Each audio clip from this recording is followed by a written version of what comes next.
안녕하세요, 여러분. 러시아, 모스크바, 상트페테르부르크 모든 도시와 공장이 폭발한 보로네시에서 무슨 일이 일어나는지 알고 싶다면 제 말이나 누구 말도 그대로 믿지 말고 직접 들어보세요. 이 도시들에 살고 있는 러시아인들의 말을 들어봅시다.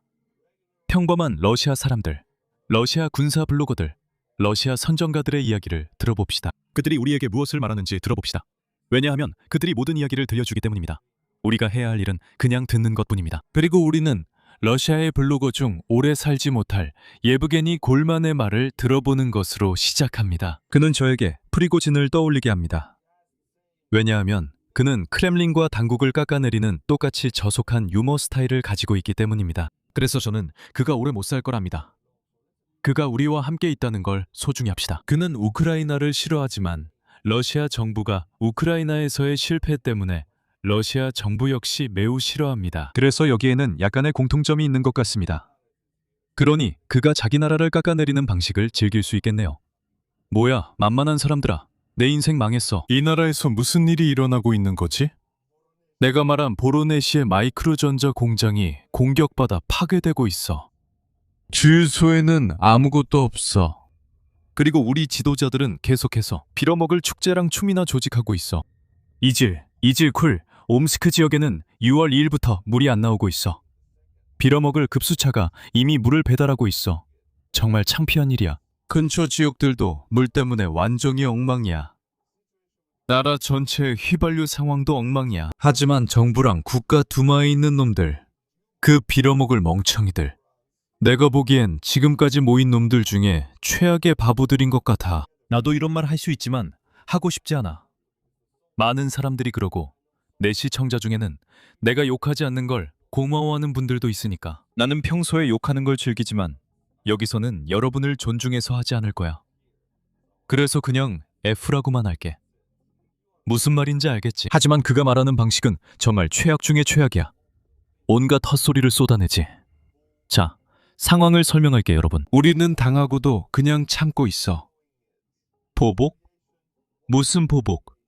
누가 보복을 하겠어? 누가 버튼을 누르겠어?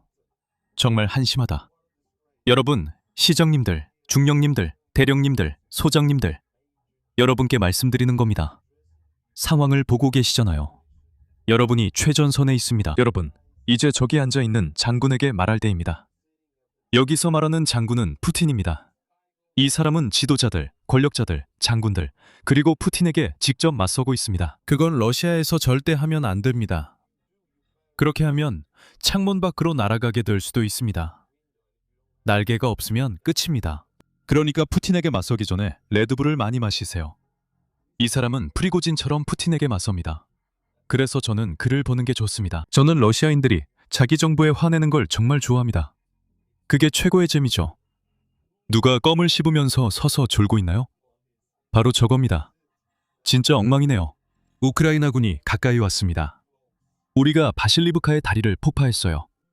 그래서 오홀스트, 우크라이나인들에게는 정말 나쁜 말인데 그들이 지나가지 못하게 했습니다. 장비들이 거기에 쌓여 있습니다. 그들은 크림반도를 지키기 위해 체계적으로 공격하고 있습니다. 튜멘이 공격을 받고 있고 이제 남은 것은 옴스크를 공격하는 것뿐입니다. 저는 그곳이 보호받기를 바랍니다. 옴스크는 우크라이나에서 너무 멀리 떨어져 있어서 만약 우크라이나가 옴스크를 공격한다면 러시아는 완전히 끝난 것입니다. 왜냐하면 옴스크는 우크라이나에서 수천 킬로미터 떨어져 있기 때문입니다. 하지만 우크라이나인들이 원해도 그곳을 공격할 수 없습니다. 그들은 타격 능력이 약 2000킬로미터임을 입증했습니다. 그래서 만약 그들이 반드시 파괴해야 한다고 판단하는 목표가 있다면 그들은 할 수 있습니다.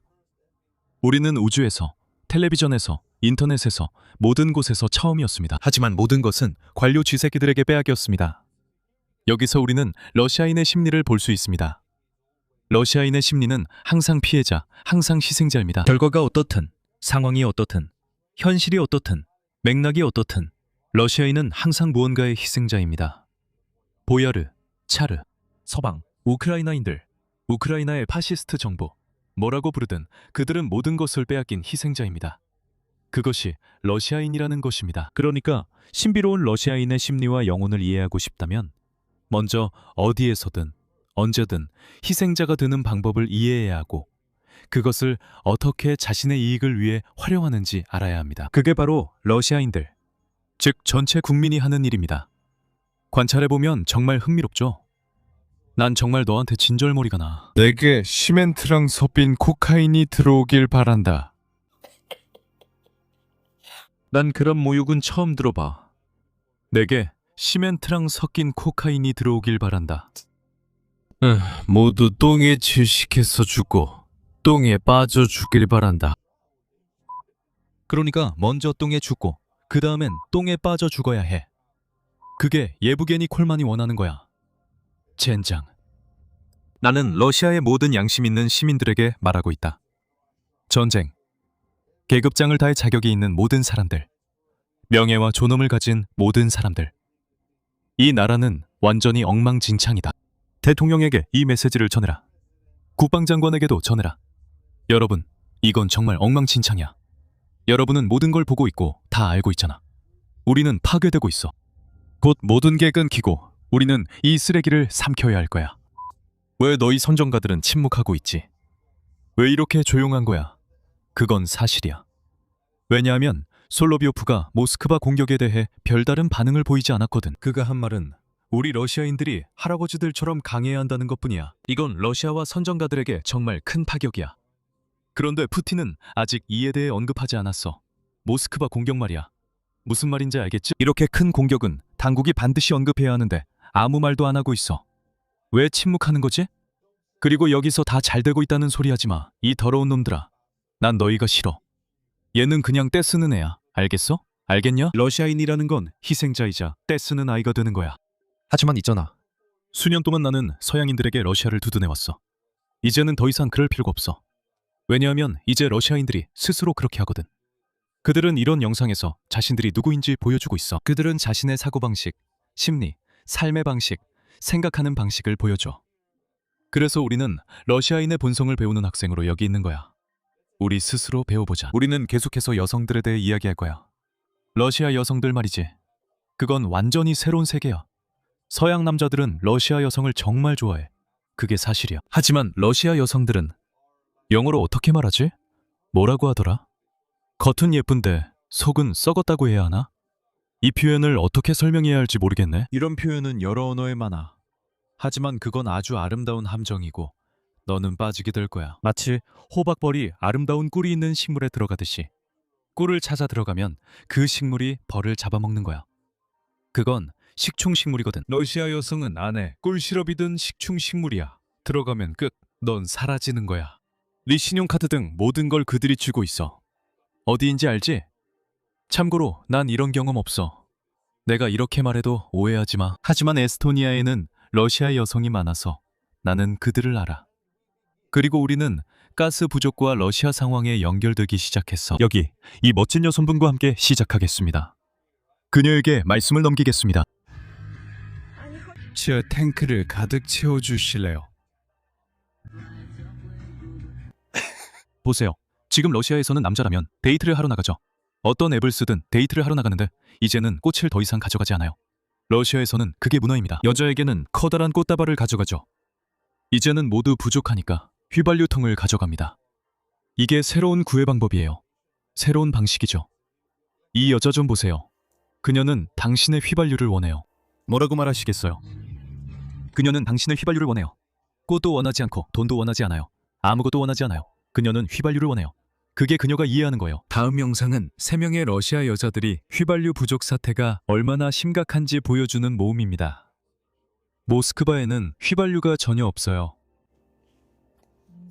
모스크바에는 휘발유가 없어요. 다시 말해줘서 고마워요, 아가씨. 들어봐요. 이건 정말 초현실주의 같은 이야기네요. 저는 방금 몇 군데 주유소를 돌아다녀봤는데 정말 다 막혀 있었어요. 휘발유가 없어서 주유기를 사용할 수가 없어요. 세 번째로, 그 말을 해줘서 고마워요. 그게 어떻게 가능한 일이죠? 저는 러시아의 문화와 사고방식을 배우러 왔어요. 그러니까 우리는 지금 러시아인들을 교육하러 온 게 아니에요. 하지만 그녀는 중요한 질문을 했어요. 무슨 일이죠? 어떻게 가능한 거죠? 여러분은 답을 알고 있다고 생각해요. 만약 당신의 나라가 다른 나라를 폭력적으로 공격하고 그 국민들에게 집단 학살을 저지른다면 그 사람들은 모든 수단을 동원해서 자신을 방어할 의무가 있습니다. 여기에는 여러분 나라의 주유소에 휘발유를 공급하는 정유시설을 공격하는 드론도 포함됩니다. 이 여성은 자국이 전쟁을 시작해 주유소에서 기름을 넣지 못합니다. 그러나 앞서 말한 연결고리는 분명히 존재합니다. 이런 식의 마인드맵, 선형적인 사고방식이죠. 이런 게 바로 선형적인 결과입니다. 러시아인들의 사고방식에는 그런 연결이 없습니다. 항상 자신들이 피해자라고 생각하죠. 누군가 내게 이런 일을 하지만 나는 잘못이 없다고 생각합니다. 이런 생각이 러시아 제국을 깨려면 반드시 바뀌어야 합니다. 그럼 저는 무엇을 해야 할까요? 저는 첫 번째 장소에 갈 현금만 남았어요. 그게 다예요.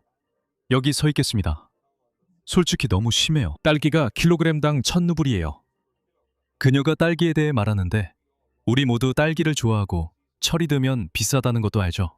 에스토니아에서도 똑같아요.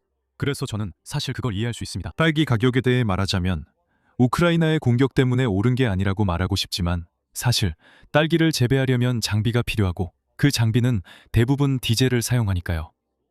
대부분의 농기계가 그렇죠. 그리고 우크라이나인들이 디젤을 생산하는 정유시설을 공격하고 있습니다. 그래서 딸기 가격도 디젤이 없어서 오르는 거죠. 결국 연결되어 있습니다. 모든 게 우크라이나 전쟁과 연결되어 있습니다. 휘발유도 없고 무슨 일이 일어나는지 모르겠어요. 또 다른 여성도 있습니다. 지금 놀랐네요. 물론 뉴스를 보긴 했지만 상황이 이렇게 심각할 줄은 몰랐어요. 그래서 주유소에 들렀는데 92나 95옥탄가? 휘발유가 없더라고요. 그 후 길 건너 두 번째, 세 번째 주유소에도 갔어요.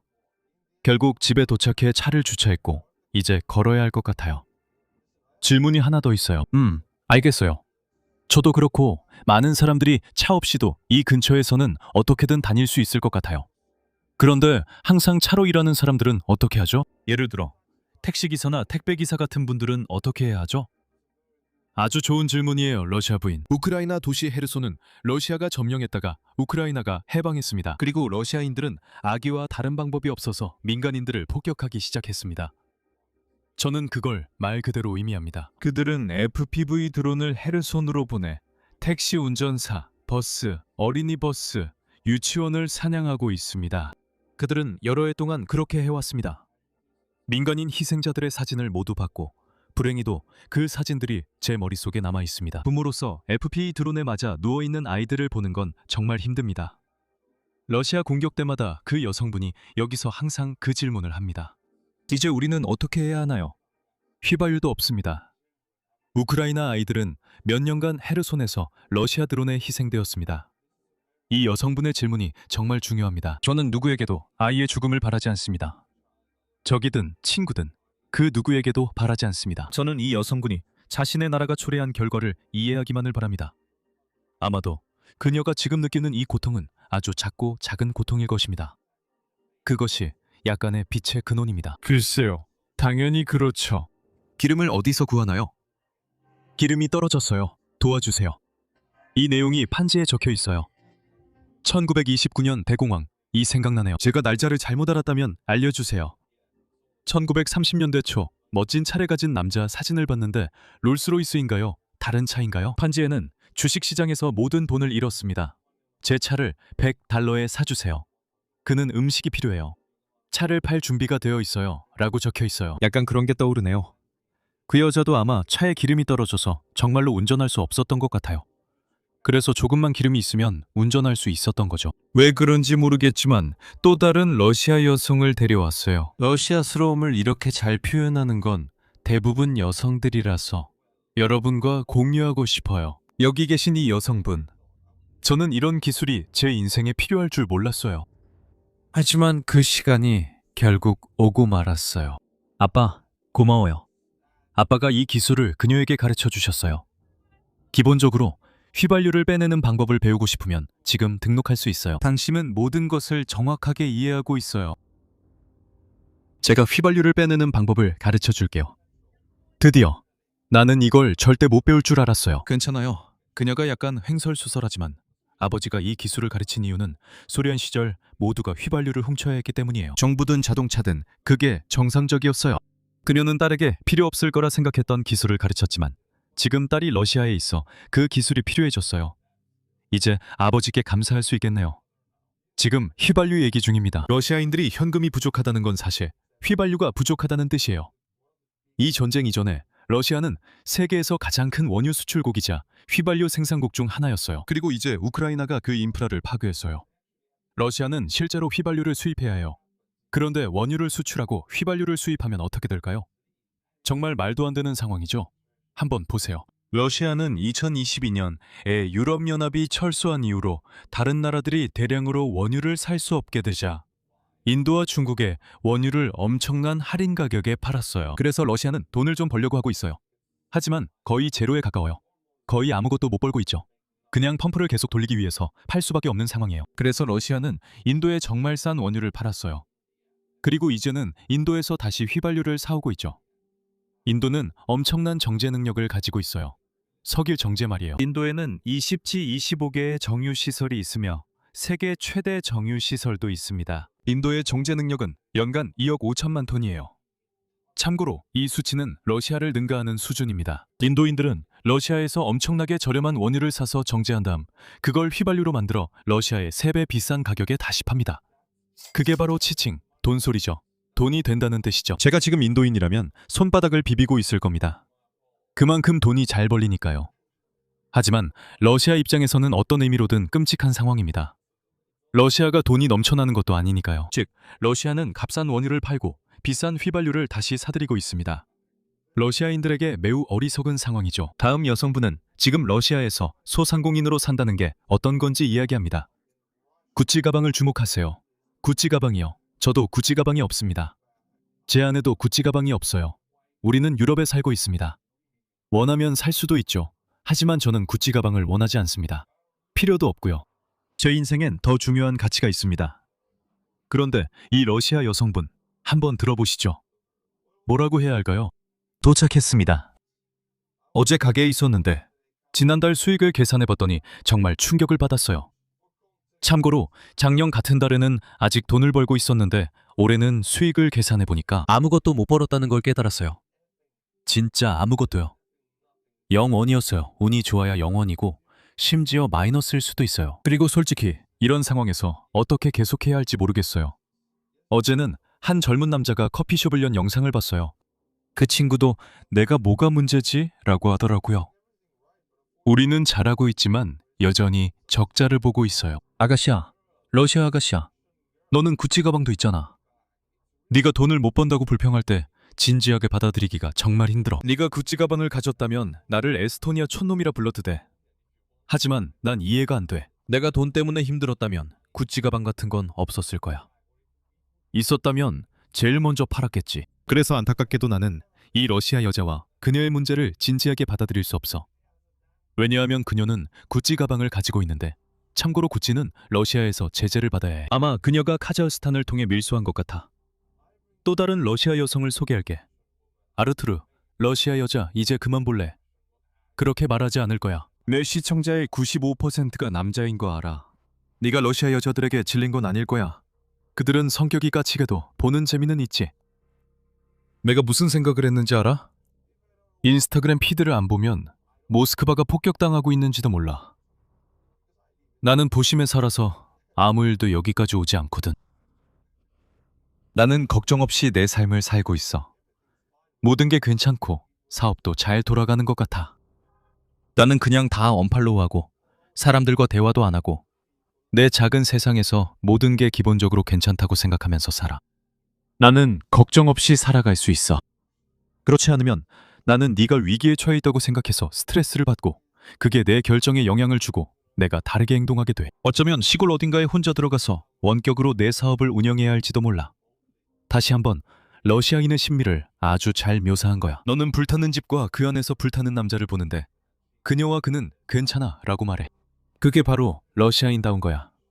스스로를 고립시키고 머릿속에 작은 거품을 만들어서 아무 일도 일어나지 않는 것처럼 행동하지. 우리는 지금 다른 나라를 공격하고 그들의 아이들을 죽이고 있는 파시스트 정부야. 하지만 그건 무시하고 평소처럼 사업을 계속하려고 하지. 시골로 가자. 내가 몰테역에서 도망칠 수 있을지도 모르겠어. 그런데 헤르손에는 러시아 FPV 드론에 의해 막 아이가 죽었어. 제가 이렇게 극단적인 예시를 드는 이유는 죽은 아이들의 사진을 보기 때문입니다. 이게 제 일이에요. 아침에 일어나서 딸에게 키스하고 아내와 딸은 자고 있죠. 저는 휴대폰을 켭니다. 이 사진을 유튜브에 올리거나 말할 수도 없습니다. 매일 아침 죽은 아이가 있습니다. 러시아가 저지른 일입니다. 장교들의 명령에 의해 아무것도 하지 않는 러시아 국민들에 의해 제재를 받은 푸틴의 명령에 의해 이런 일이 벌어집니다. 그래서 이 여성도 제가 매일 아침 보는 그 죽은 아이에 대한 책임을 안타깝게도 함께 지고 있습니다. 그녀가 자기 세계에 머물고 싶어도 우크라이나인들이 그 세계를 깨뜨릴 것입니다. 다음 이야기도 러시아가 어떤 나라인지 잘 보여주는 예시입니다. 왜냐하면 이건 흐루쇼프카나 파넬카에 살았던 모든 사람들에게 해당되는 일이기 때문입니다. 이런 파넬카들이 있는데 5개의 출입구와 아파트들이 있고 계단을 타고 올라가게 됩니다. 자, 이걸 한번 보세요. 모스크바에 사는 친척이 자기네 고층 건물에 대드론 기관총 포탑이 설치됐다고 썼습니다. 거기에는 음식도, 물도, 화장실도 없이 2명의 군인이 배치되어 있습니다. 그들은 주민들에게 모든 것을 구걸하고 계단에서 술에 취해 똥을 싸고 서로 싸운다고 합니다. 그게 모스크바의 대단한 방공 시스템입니다. 그런데 당신은 놀라셨군요. 보세요. 만약 제가 맥락이나 역사적 기억 없이 이 이야기를 들었다면 가짜 선전이라고 생각했을 겁니다. 하지만 불행하게도 우리는 91년 이전에 소련에 있었습니다. 우리는 이런 판넬 아파트, 크라스노야르스크가 있었고 계단참에서 똥을 싸고 서로 싸우는 군인들과 술 주정뱅이들이 있었습니다. 그래서 정말 딱 그랬어요. 단지 이제는 그런 일이 더 이상 없다는 것뿐이죠. 하지만 러시아에서는 여전히 그런 일이 일어납니다. 에스토니아에서 지난 30년 동안 우리에게 일어났던 변화가 그들에게는 전혀 일어나지 않았다는 걸 보는 게 신기합니다. 아무런 변화도 없었어요. 여러분, 제 친구들, 우크라이나에서의 8번의 임무에 관한 책이 모두 완판되었다는 것을 발표하게 되어 매우 영광입니다. 더 이상 책은 제작되지 않을 것입니다. 이제 하드커버나 페이퍼백 책은 없습니다. 있다면 운이 좋은 거고 없다면 끝입니다. 어쩌면 가진 사람을 찾을 수도 있겠죠. 그래서 여러분을 위해 제가 그 책을 썼고 여러분이 그것을 사서 읽으셨습니다. 피드백도 좀 받았습니다. 여러분이 좋아하셨더군요. 읽기 쉽고 유머도 많다고 하셨습니다. 구매해 주셔서 감사합니다. 이 일을 할 수 있어 영광이었고 책을 쓰는 건 정말 특별한 경험이었습니다. 저는 작가가 아니니까요. 딱히 잘 쓰는 편도 아니에요. 재미있고 속도감도 있어 여러분도 충분히 읽으실 거예요. 책 읽어주셔서 감사합니다. 다음 챕터로 넘어가겠습니다. 다음 챕터는 물론 제가 지난 수많은 영상에서 매번 언급했던 바이미어 커피 멤버들입니다. 인류가 존재한 이래로 계속 언급해왔죠. 계란님이 계십니다. 가입해주셔서 감사합니다. 프리스미라디님도 계시네요. 여러분 이름을 수년간 여러 번 언급한 것 같습니다. 다시 한번 감사드립니다. 마지막으로 이반 베니소비치님입니다. 베니소비치. 하지만 에스토니아에서는 비치라고도 합니다. 비피니소비크. 슬라브 국가에서 오신 분들 모두 감사합니다. 채널이 좋으셨다면 멤버십 가입과 커피 후원 부탁드립니다. 오늘 영상은 예브게니 고르만과 함께 시작했습니다. 그는 여러 가지 일 중에서 보로네시 마이크로전자 공장에 대한 공격을 이끌어냈습니다. 자, 이제 이 영상은 보로네시 출신의 남성과 함께 마무리합니다. 같은 도시 사람이지만 그는 예브게니 고르만과는 아주 다르게 말합니다. 그는 욕설도 하지 않고 소리도 지르지 않습니다.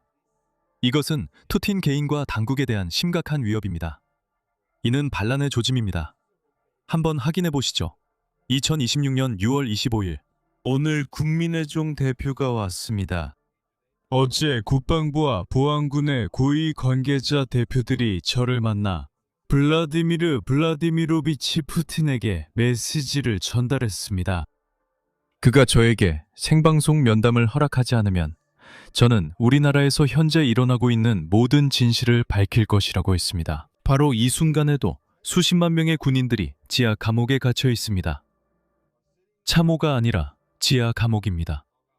그것이 바로 전선의 감옥입니다. 이곳이 전선에 있는 러시아 군사 감옥, 지하 구덩이입니다. 지휘관들에게 처벌받고 있습니다. 그들은 그곳에 앉아 썩어가며 소위 게슈타포라고 불리는 자들에 의해 고문과 폭력에 시달리고 있습니다. 이 사람은 아마 로시그바르디아, 즉 러시아의 내무군이나 아니면 FSB 혹은 군사경찰을 말하는 것 같습니다. 러시아판 게슈타포라고 할 수 있죠. 멍청하고 자살적인 명령을 수행하기를 거부하거나 자기 돈을 포기하기를 거부했다는 이유로 그렇습니다. 그리고 결국 그들은 끝장나고 실종된 것으로 선언됩니다. 리셋된다는 건 알다시피 끝났다는 뜻이죠. 실종 선언은 전사한 게 아니라 실종 처리됐기 때문에 가족은 아무 돈도 받지 못한다는 뜻입니다. 블라디미르 블라디미로비치, 이 점에 주목해 주세요. 저를 당신이 있는 곳으로 불러주세요. 제가 곧 크렘린에 가지 않고 당신 옆에서 군대에게 생방송으로 연설하지 않으면 그 결과는 매우 심각할 것입니다. 우리는 그 무기를 크렘린을 향해 돌릴 것입니다. 그게 제가 초대받지 못하면 내세우는 위협입니다. 이 사람은 용감하지만 멍청하군요. 이렇게 말하면 분명히 100% 죽게 될 겁니다. 그가 크렘린에 초대받지 않으면 거기서 죽임을 당할 겁니다. 초대받지 않으면 여기서 죽임을 당할 겁니다. 그는 죽임을 당하고 사라질 겁니다. 그는 아마 그 사실을 몰라서 용감한 걸지도 모릅니다. 그는 멍청합니다. 그는 여전히 이 영상을 만듭니다. 이 영상은 러시아군이 전선에서 실패하고 있다는 징후입니다. 여러분이 얻을 수 있는 건 이겁니다. 오늘은 여기까지입니다. 저는 매주 월 수금에 돌아옵니다. 다음 영상까지 월간 멤버십 가입과 커피 한 잔 부탁드려요. 채널을 구독해주세요. 책을 사라고 말씀드리고 싶지만 이제 더 이상 책이 없습니다. 이게 제가 가진 유일한 책입니다. 저는 책 한 권이 전부이고 그건 영원히 제 것입니다. 그리고 여러분이 가지고 있는 책이 있다면 그건 영원히 여러분의 것입니다. 꼭 다시 찾아와 주세요. 안녕히 계세요.